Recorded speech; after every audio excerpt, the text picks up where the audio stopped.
Sweet. So, welcome back to the Get Started podcast. I'm your host, Rodrigo Mendez, and today I'm thrilled to sit down with Alison Reynolds.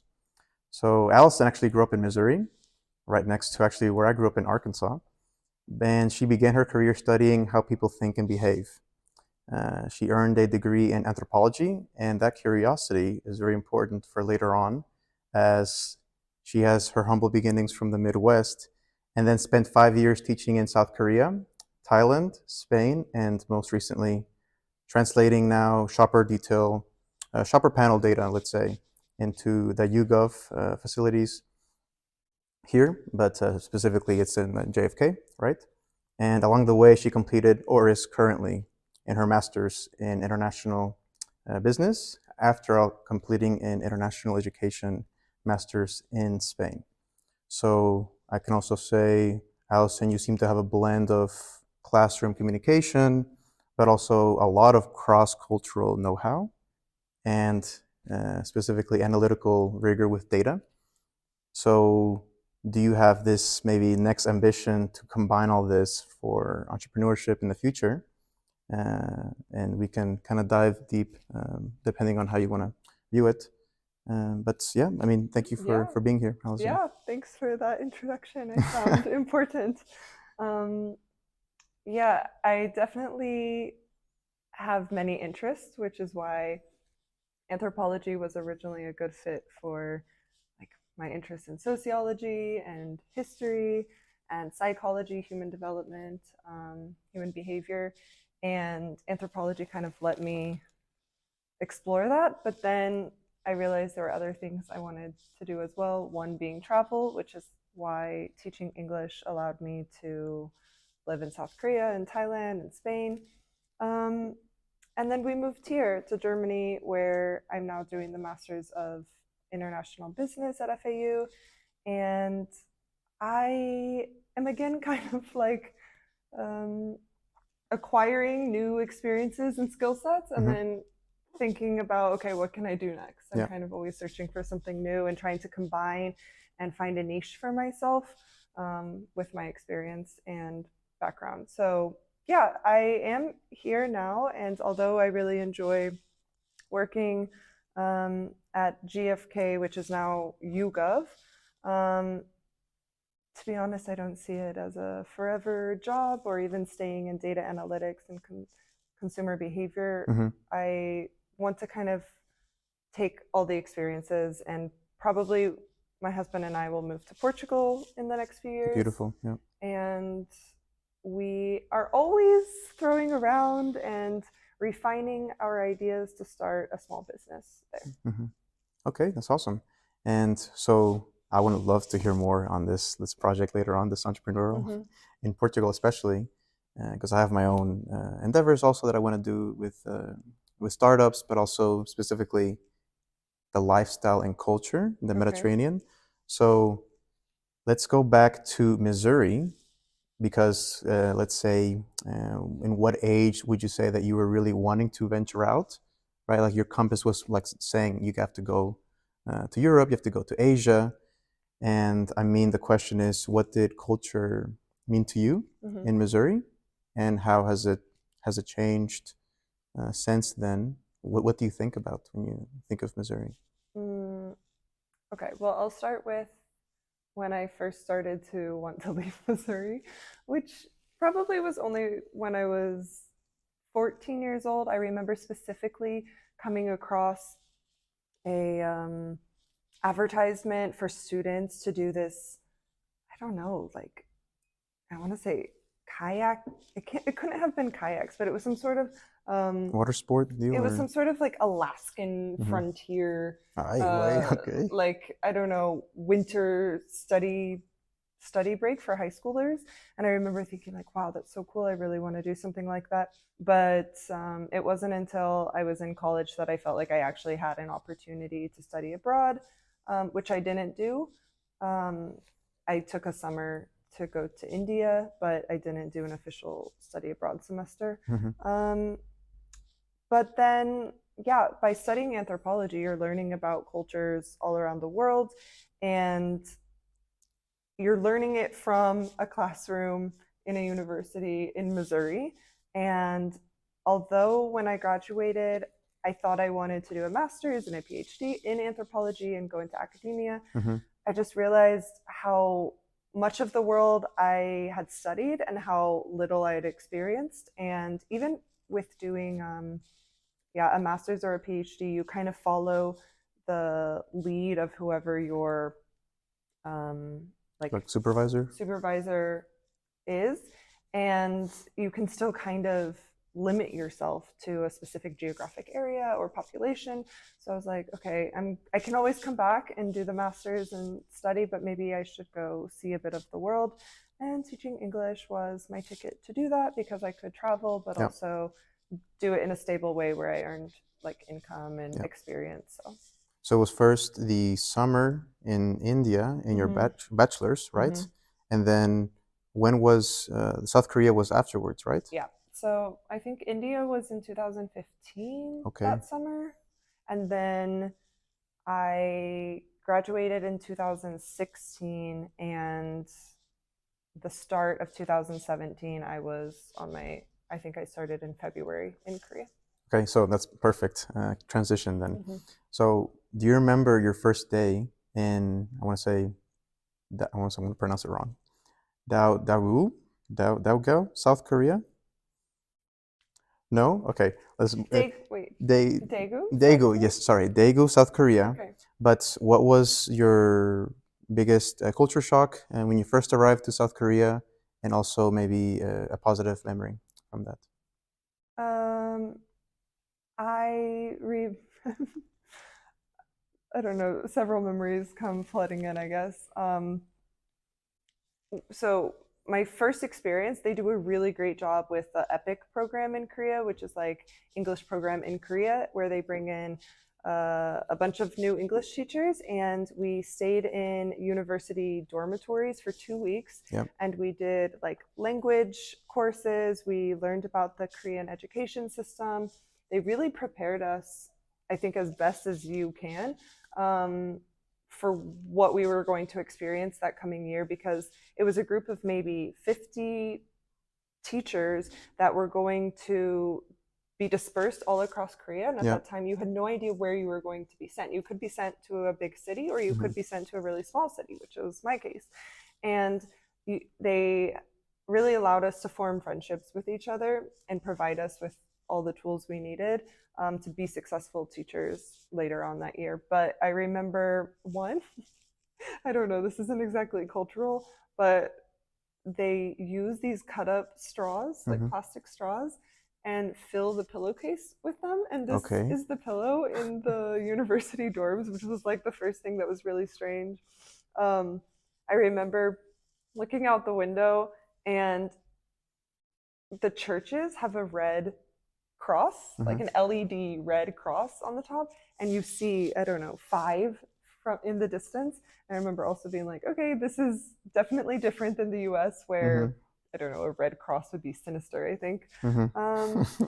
And yeah, just trying Korean food for the first time. I remember my first like samgyeopsal and being like, okay, I really like this dish. I can just order this or eat this wherever I go, and I'll make it through, because at the time I was a bit of a picky eater.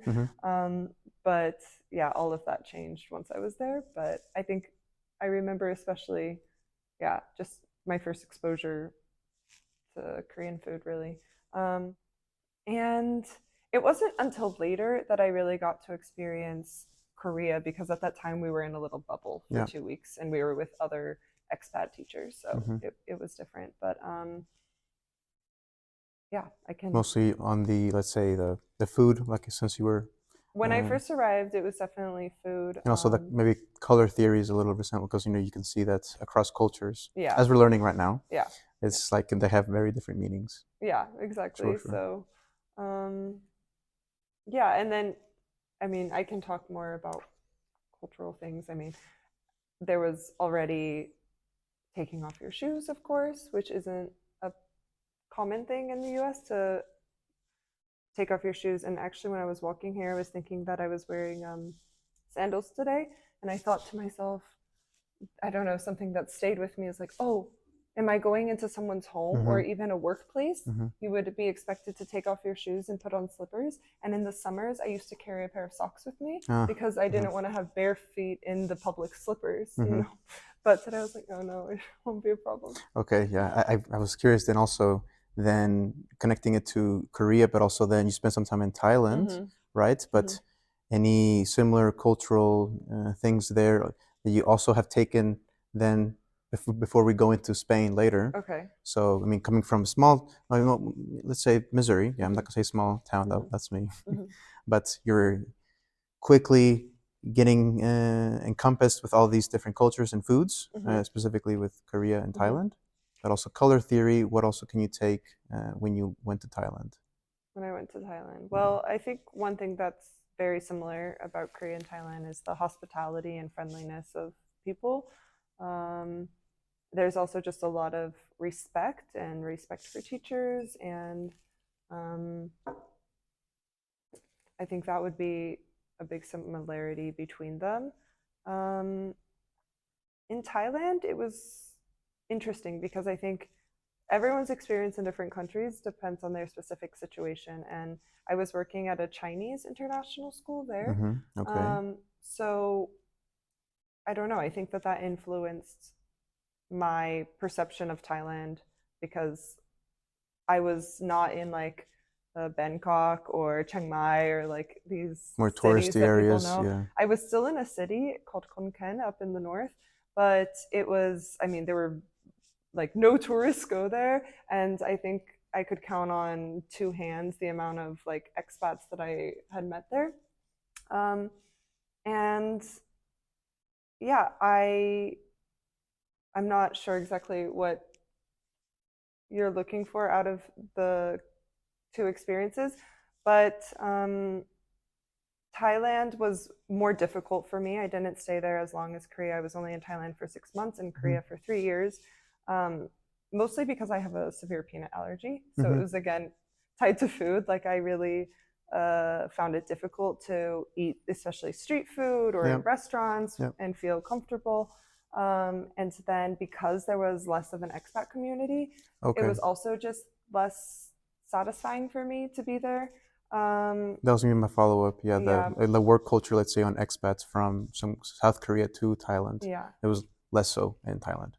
Yeah. And it was just a lot of this work culture, I think, is also specific to education, to be honest, because something that comes to mind for me is we had to wear certain colors on different days as teachers. And I remember when I got there, I brought a whole like teacher wardrobe with me, and I ended up having to go to like random street stores because they told me before I started that I needed to wear like yellow on Monday, pink on Tuesday, blue on Wednesday. And I had to just go and buy what I could. And I don't know, I was bigger than the average Thai person. So like it was actually really hard to find clothes and shoes. They also had strict rules about shoes. Like I needed this all black covered shoe, and I had to buy like men's shoes when I was there. So that was like definitely something I wasn't expecting Definitely culture in the shock. workplace. But and what was the reasoning? Did you find out on why the different colors, did it align with something on their history or their lifestyle mindset, or it was just like, oh, let's just have it different colors and make it I don't appealing? think there was ever an answer to that. I think it was common for other schools to do that though. So it might just be a school thing because it's like a uniform, but instead of having one single uniform, you have uniforms for different days, I guess. Helps everyone keep track of what day of the week you're on. Yeah. Yeah. And then, so how was the total time spent teaching in South Korea, Thailand, and then when you went officially to Spain, to Madrid?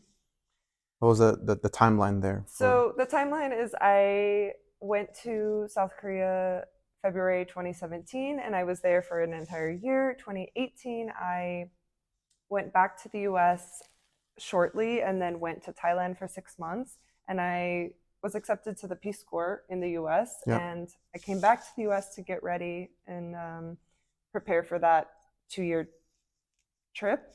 but because of my peanut allergy, I was denied medical clearance. They thought it wasn't safe enough for me to go to Peru, where I was supposed to work in public health. And I was like, okay, I'm still not ready to go to grad school, but I still want an adventure. What should I do? And I was like, okay, well, I still have friends in South Korea. I really liked it there. I'm going to go back there and then figure out what my next plan is. And that's what I did. I went back to South Korea, but I lived in a different city. And then the pandemic hit. And so I stayed an extra year. And during that year, I had already applied to study the Masters of International Education in Madrid. Okay. And so then after 2 years again in Korea, I went to Spain. And this was in 2022, I think. Did your experience while in South Korea, did that help you decide that you wanted to do this master's in Spain, or it's independent? Yeah, I think I was just looking for more validation of teaching because I didn't study education. And I always kind of thought, okay, I really enjoy teaching.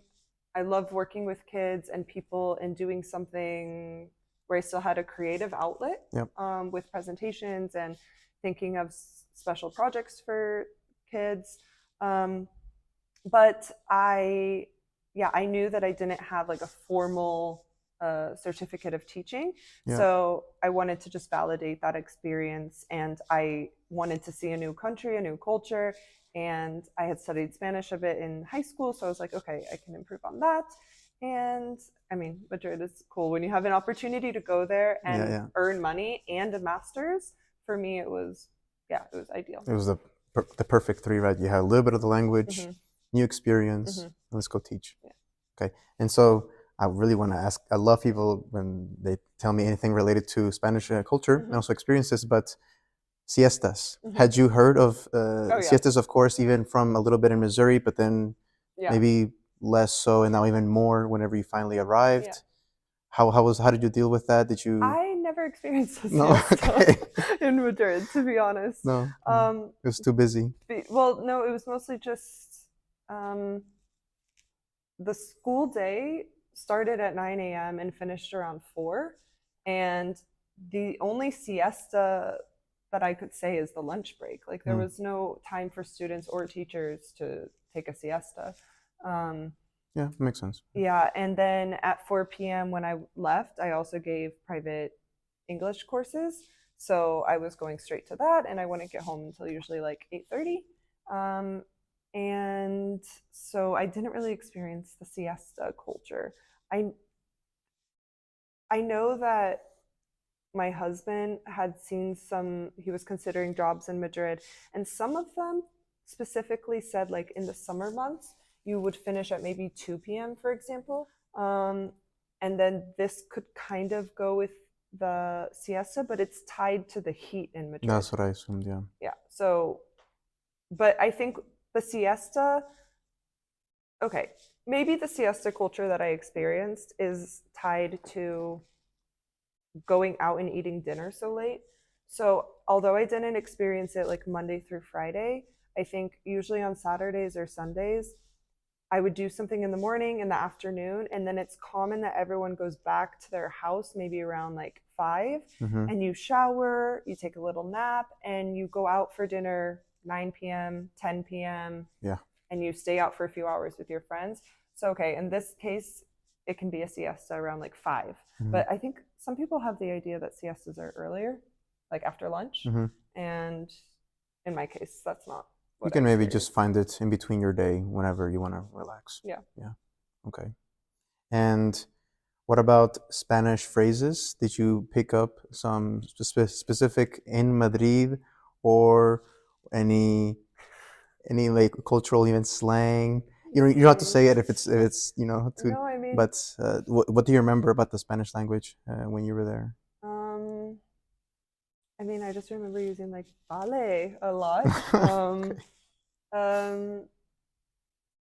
Spanish slang. I mean, even I've picked up vale. I swear. Yeah.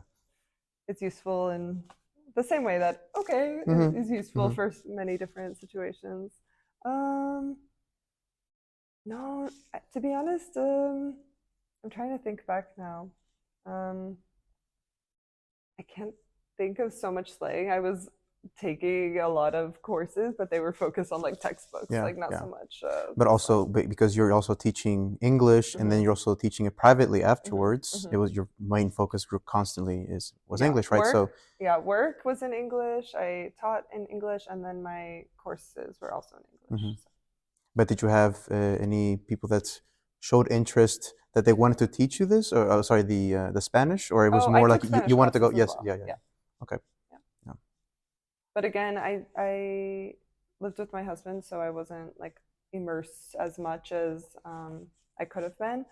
Um, so I wasn't like I was practicing with teachers sometimes, Hmm. and in restaurants and in normal situations, casual conversation, but not yeah, not fully immersed. Hmm.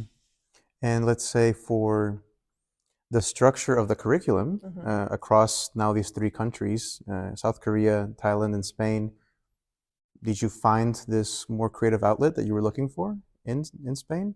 But also, how does it relate to you even now that you're in Germany? Do you take anything from these processes? Let's say. Yeah, I mean, I think the creative aspect has always been that I never felt tied down or stuck per se in a career choice. I always had contracts. So I always felt like, okay, this is what I'm doing this year. And next year it can be something different and I can change my mind and I can go here or I could try a different job. And I mean, that's what I'm doing now here. I shifted. Mm-hmm. But um, I think just always with teaching for me, the design behind presentations, the design behind projects, and thinking about the best way to also help kids use their Mm-hmm. imagination. I think that always was important for me.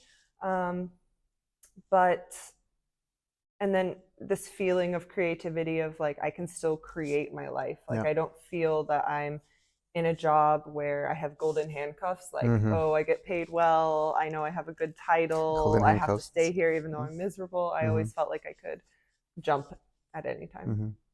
What about for cultural diversity? Where did you experience more of it in all these experiences that you've mentioned before? I think, Like specific, of course, to like let's say academic or even teaching, or even let's say after work. mm-hmm. Well, I think that, of course, in my experience, like moving to Korea and living Mm-hmm. there for 3 years exposed me to cultural something, a new culture to me. Mm-hmm. But I also, well, it was my first time meeting people from the UK, from South Africa, Yeah. um, because these were the other English teachers that were there as well. Yeah. So that was a cultural diversity, even though they were all native English speakers. That was my first kind of taste of, um, yeah, people from a lot of other countries.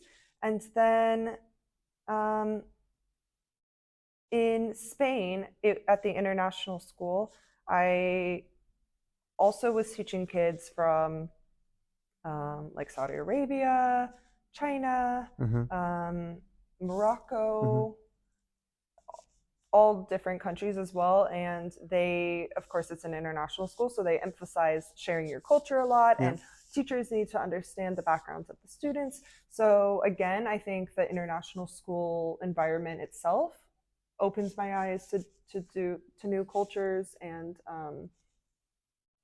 yeah, I was able to, yeah, interact with new Yeah. people than I Mm-hmm. did ever Mm-hmm. in Missouri. Of So that course, was yeah. cool. Yeah. But what about, let's say, because I can relate to it in the sense that culture should be something that's maybe undefined, Mm-hmm. but it's so attractive and it pulls you Mm-hmm. whenever you want to learn about a new culture, Mm-hmm. But let's say, were there any blind spots that you want to go and you want to dive into a new culture? Let's say whether it's in Spain, whether it was in Korea, Mm-hmm. but you want to show your interest, but then also they have to mitigate and not offend, let's say, because as you mentioned, you're dealing with so many cultures. You mentioned people from cultures from the Middle East, also from the Commonwealth, also from Asian countries. So And how important was it for you? Would you say like to like, hey, this ground, there could be blind spots for these conversations? Blind spots. Or maybe, I don't know, was it already from your anthropology Well, background? You already had a sound. I might go the opposite direction with your Okay. question, which is when I was studying anthropology from Missouri, there's this impression that, like, wow, you're going to go to South Korea, it's going to feel like you're on another planet, um, and it's going to change your life. Mm-hmm. And even from my experience in India already, um, it was really different, but I think I saw more of the same humanity in India. And also when I went to Korea, I was like, people are the same, Mm-hmm. actually. I saw more similarities than differences. Um, and I didn't feel this explosion of like, yeah, this is a different world. I was like, Okay. things Yeah. are different here, but maybe it's also because in the US, I don't know. There's also things that are very different from state to state, for Mm-hmm. example. Um, and the language is the big difference. Mm-hmm. But yeah, I saw a lot of similarities of what people want, how people behave. People are really kind, as I've mentioned, in Korea and in Asia in general.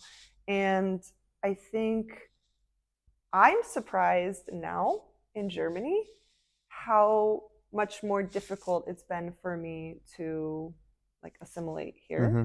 compared to Korea, Thailand, and In Spain. pain. Okay. Um, because I thought this is probably the easiest place for me to assimilate. I stood out in Korea, in Thailand, and in Spain, but here I more or less look similar to Germans because I Mm-hmm. have German ancestry. Yep. And my because I have German ancestry, my mom was raised in a very like German Catholic town, Okay. and so I thought some of the things that they say about the Germans, like, oh, that actually kind of fits me. So I think I'll Uh-huh. blend in well, and Yeah, like yeah. it'll be totally fine here. Mm-hmm. And honestly, it's been a bit of the opposite. Like Okay. it's been more challenging for me to integrate here in Nuremberg in Germany than it was integrate Yeah. because I had um, yeah, I would say integrate. I mean, I had more Korean friends and more expat friends Mm-hmm. and communities and activities I was involved Sure. in South Korea, in Thailand and Spain Mm-hmm. than I do here for some reason, which is kind of strange to me. There seems to be like I don't They know, a seem lack of a gel of okay. community from my experience so far here. Um, so Definitely seems to me also just more individualistic, right? Even if people have their own groups, they yeah, still like, hey, I'm gonna make time for myself. Here in Germany, respect my space and privacy. yeah. So, but it was completely maybe the opposite because I also had a similar experience. Hmm. Let's say that, well, your first point was really interesting that you Hmm. said that you want to go the other route. That Hmm. is actually, we're actually very similar, a lot Hmm. of different cultures. Hmm. I think it comes from back to how we said we should not define culture, Hmm. but like, hey, how we express ourselves could be different, but we want very similar things, Yeah. right? But also, let's say if you go into a new culture or a new nation, whatever, new community, if you have these expectations or assumptions, then it's most likely that they could, let's say, backfire, Yeah. right? Yeah. So, That's probably what happened here. I think I entered, especially Korea, I entered with no mm-hmm, expectations and I was pleasantly surprised yeah, by everything. And maybe I had too high of expectations moving here. And then I feel more of, I don't remember the word you used, but like, like bumping against culture maybe oh here, yeah, okay, yeah, where there's more things that like happen and I feel surprised. okay, But yeah, previously nothing really ever surprised me. Maybe it was different than I was when it was different than what I was used to, but it didn't actually. I don't know. It didn't actually surprise me here. Um, yeah, the reactions of people or certain expectations of yeah, people here, like really kind of jolt me like, oh, Yeah. interesting. Jolting, I agree. Yeah, but because I think I did a very similar, let's say, expectation management of it was that I was like, oh, I should integrate easier with the Spanish culture, have the same language, but I also experienced like, okay, maybe less so. But I had no expectation when I first did my year abroad in Regensburg, and that was, I mean, it was just incredible. Yeah. Right. So it's, I think we can pivot it and say like you have to have an open mind, but also learn how to manage expectations. This is relevant for projects and also for cultures, right? Yeah. I want to leave you with a, maybe it's in your own discretion how much you want to talk about it, but I really want to hear a little bit more on after your master's. You want to go back to Portugal with your husband, and how do you view innovation, entrepreneurship, these kinds of topics? Because as you mentioned, you have so many experiences, not only in teaching but also in projects and also working with other people. So, what do you think? Well, nothing is for certain yet. Nuno is currently working on his own project because, of course, during this day and age, you're looking for a way that you can start some sort of like online company so that you can be remote and you can have flexibility.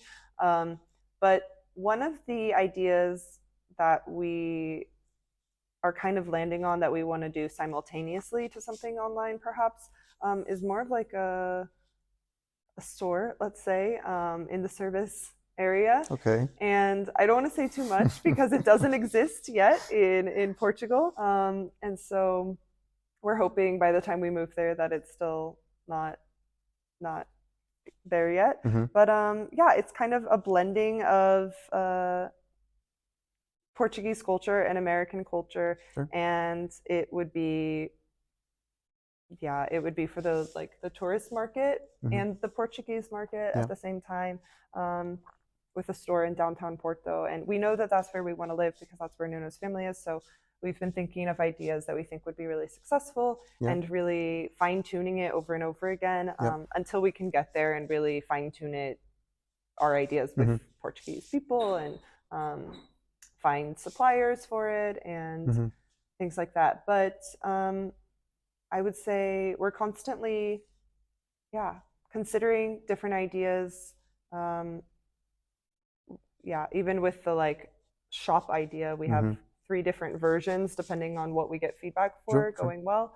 But we're looking at how we can, he also has, he kind of has the golden handcuffs job. And so the idea is we can move to Portugal and he'll stay in the golden handcuffs job while I am the forefront of starting the business. And hopefully one day it will be successful enough that he could just join me with our shops. And I think that I've honestly learned quite a bit so far in this first year with FAU to further help me think through the process of what I need to expect, and the hard work ahead of me to start a company and to start a shop in Portugal. But I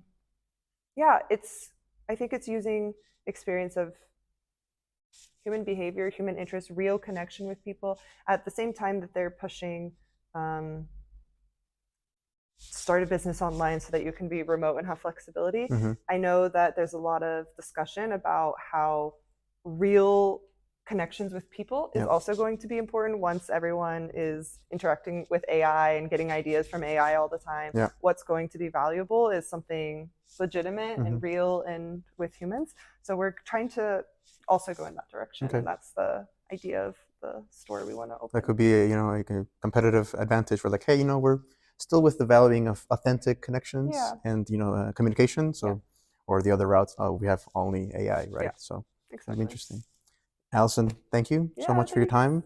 If we want to say that it's from the Missouri Plains to Portugal horizons, Alison Reynolds reminds us that every culture is a classroom, and there's so much to learn, but you want to manage expectations and to have high values and projects going forward. So thank you again for your time, and we can conclude this. Do you have a final message you want to give to our viewers or students? No, I think the final message would just be the final message that I always find inspiration to hear, which is stories of people who do pivot and change, and people who, are brave enough to take one experience and run with it in a different direction that ends up helping them in an unexpected way to find their niche.